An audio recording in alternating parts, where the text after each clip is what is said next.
Full-power Kokushibo is a different monster. We pick up with the aftermath of Kokushibo's attack when he revealed his true sword. We see blood squirting from Sanemi's hand, cause 2 of his fingers got sliced off. Fuck, I was barely able to even react. If Gyomei didn't change the attack's trajectory with his chains, not only would Sanemi have lost all his fingers, he would have lost both his arms too. The more wounds Sanemi gets, the more sluggish he's becoming. He thinks to himself, the longer this fight drags out, it's only gonna be a matter of time before he becomes a burden. Plus his Hennessy blood has pretty much lost effect, even though it should be working on strong demons. He looks at Kokushibo with that long ass sword, and he's like, damn, that shit was too fast. Can I dodge the next attack?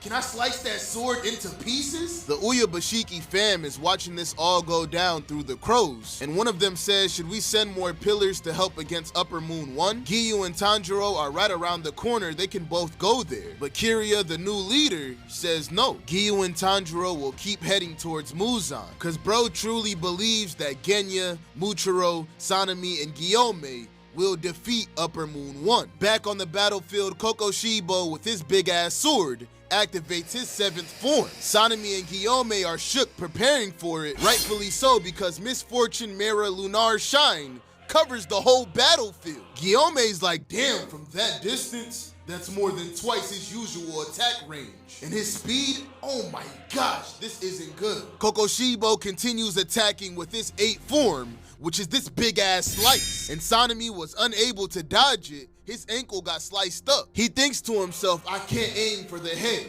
I can't even get close. He's too fucking fast. I can only ward off his attacks with my sword, and that's already taken everything I got. Kokushibo's still not done applying pressure. He charges in with his 9th form, Descending Moon Perpetual Phases. This wild ass attack, and it looks like Sanemi dodged it. Psych. Bro's back got sliced up. Sanemi! He tells Gyomei to forget about him, cause Kokushibo is about to unleash his 10th form. And we see Piercing Phase / Ivy Moon about to destroy Sanemi. Bro looked up knowing he's cooked, but luckily Muichiro came out of nowhere and tackled him out the way just in time. Sanemi is shook. Tokito? Muichiro tells him, I won't let you die. You can still wield your sword with both your arms. That's a clutch play right there. While that's going on, we see Genya in the background asking himself, can I do this? Can I be useful, or will he just notice me again and finish me off by slicing my torso? He sees his brother fighting,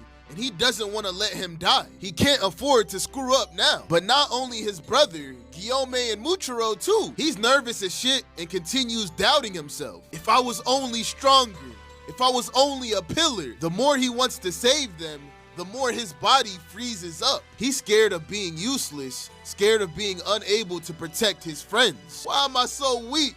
It sucks so much. Being weak absolutely sucks. But at that moment, he thinks back on a convo he had with Tanjiro, where he told him the weakest person has the most potential in them. Tanjiro explains that because he was weak, he was able to change the situation when he fought Upper Moon 6. The enemy can only be on guard against so many of us. Once a squabble involves a certain amount of people, the enemy will think about how they should categorize everyone. Their wall of vigilance will always be thick and tough against strong people. But if they believe you're weak, that wall will be thinner and weaker. So if a weak person destroys that wall with an unexpected attack, the winds of fate will change at once. That will pave the way to victory. Tanjiro's words hit Genya hard. He's like, damn, you really think I can do that? With a surge of motivation, he pulls something out and says, I'll do it.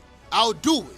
I have no choice. It's a piece of Kokushibo's sword. Determined not to let his brother, master, or any of his friends die, he eats that shit. He was gonna save it in case he got sliced up again, but that's some pussy shit. He has to get aggressive now. And the chapter ends with Genya gaining abilities from the strongest Upper Moon. Pick up with Gyomei trying to hit Kokushibo with Breath of the Rock 5th form, but he can't even do it because Kokushibo unleashed his 16th form. Lunar Rainbow Fragmented Moon starts raining down on him. He's like, damn, his techniques won't stop. How many forms does he have? This shit is weird, he's way too fast. He can't even attack. Everything he's doing is being anticipated. But at the same time, the pace is going way too fast. If Gyomei makes a mistake, he gets pinned down before he can even attack. Kokushibo's predicting the exact moments Gyomei comes up with a technique. He got Gyomei stressing. He's like, is he using some kind of divine power? What can this demon see?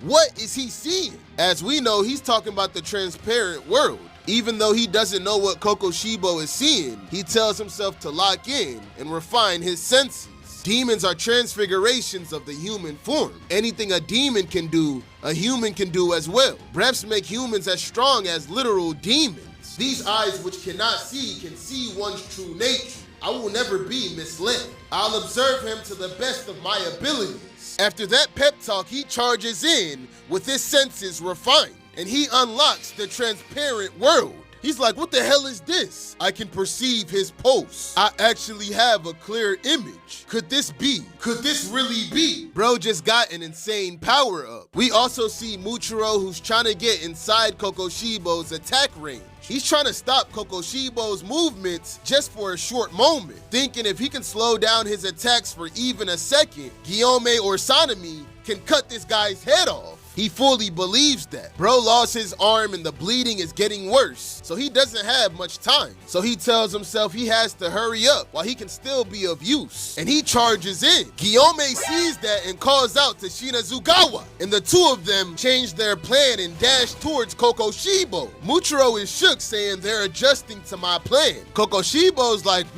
they have no other option but to approach me at the same time. But now, I can take care of all three of them at once. Breath of the Moon, 14th form. Calamity, Heaven's full crescent moon. Bro unleashed this big-ass attack to kill them all in one swing. Get in, get in, get in, get in.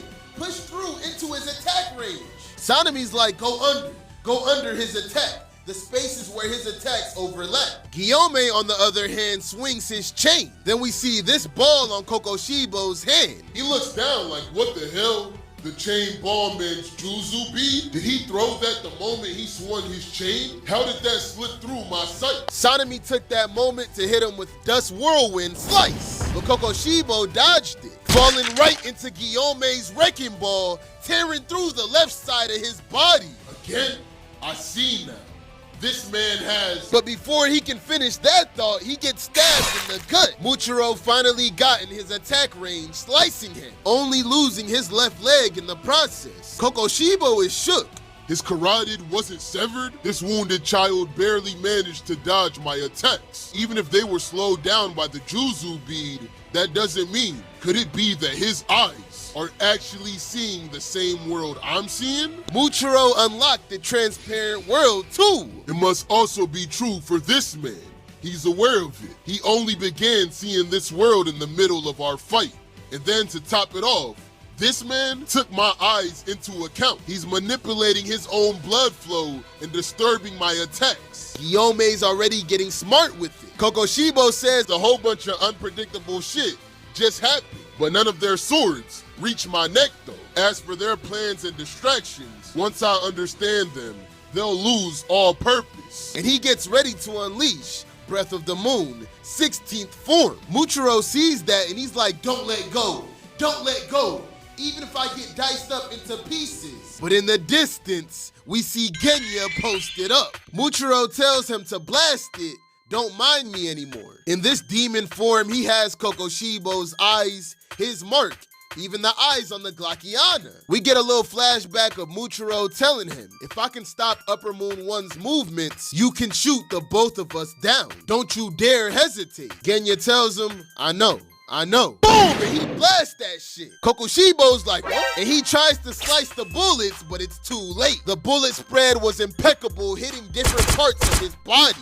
When all else fails, American breathing style will prevail. This ass whooping makes Kokushibo have flashbacks. We cut to the moment Genya riddled him with bullets. He's like, what is this? Bro deflected the bullets, but they bent back towards his body as if they were living creatures. And when they connected, veins appeared everywhere. He looks in the distance and sees demon form Genya. He's like, what the hell? His appearance. His Glockiana has transformed. Could it be? His veins start bulging around the bullet wounds, then a tree emerges from his body. He can't move because that shit is rooted into the ground. Bro's shocked at this blood demon technique. He looks over and sees that Genya absorbed his hair and his broken sword. Gyomei and Sanemi use this chance to rush his ass. Kokushibo is irritated. His life is in danger and his physical core is frozen. And still that feeling of tranquility will collapse from under you. I truly detest it. And this feeling of nostalgia from 400 years ago. We flash back to a day 400 years ago. There was a blood moon out, and in the distance, Kokushibo saw a man. It's his old-ass brother,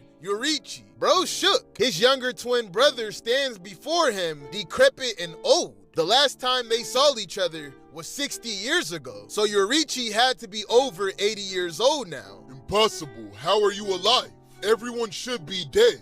Dead before the age of 25. How are you the only one alive? He doesn't even answer that question. He just cries. And he says, "This is heart-wrenching, brother." That threw Kokushibo off guard. His old hideous brother is pitying him, yet he felt no anger. Yoriichi's voice was extremely rough, and when they were young, Yoriichi never showed the tiniest shred of emotion. So for Kokushibo to see his brother cry tears for the first time in his life, he felt something swelling within him, leaving bro confused and bewildered beyond belief. But one thing he did know is he had to kill the remnant of flesh from his human days, his physically brittle old-ass brother who's past his prime. As long as he was a demon hunter, Kokushibo had no choice but to cut down his brother if he pointed his sword at him. But those strange feelings were blown away in the next moment when Yoriichi started clutching his sword. The amount of aura he was emitting, it felt like two boulders were on Kokushibo's shoulders, and Yoriichi's stance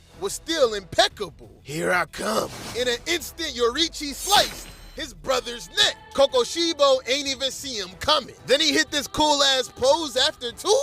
Damn! Kokushibo immediately started ranting. Why is it always you? Why do you always have to be the special one? You managed to live a long life despite having the mark. And even in your old age, the techniques you displayed had the exact same power and speed from when you were in your prime.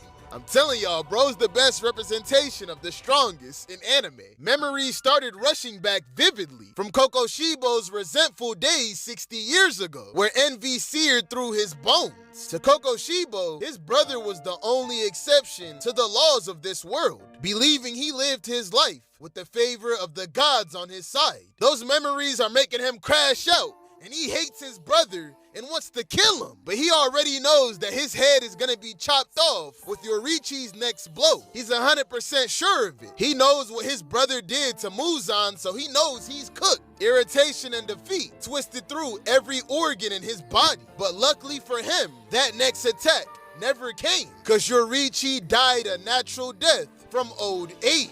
And on some Whitebeard shit, he died standing. Damn. R.I.P. to the GOAT. Unfortunately, that's the end of this issue. Let me know your thoughts on it in the comments. And on that note, I'm going to see y'all boys and girls next time.